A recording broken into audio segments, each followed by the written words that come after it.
Here's how I leverage queening as a dominant to facilitate equal power exchange within a scene.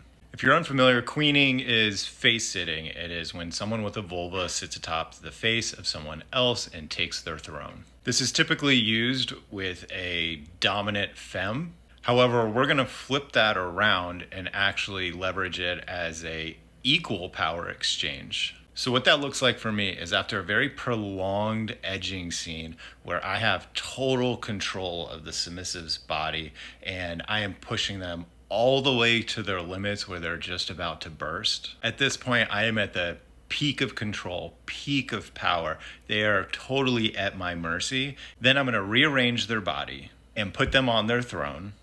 And I'm going to restrain their arms above their heads so that their body is completely open. Think about it like when you're trying to scare away a bear and you're supposed to make your body really, really big. This is a big, powerful confidence pose. Then from that baseline, I'm going to build them all the way back up again. And it might take some time. But the reason I would do this is because as a dominant, one of my responsibilities is to bring the scene back to truth.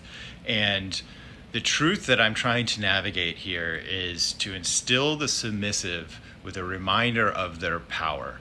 And if I take all of their power away through that edging and then flip it through a relative act such as queening, then it infuses it back into them with even more abundance. So it really blurs the lines between who's giving and who's receiving, who is the dominant, who is the submissive, who's the top, who's the bottom. And I think that we enter into this kind of quantum state where everything is happening all at once all the time.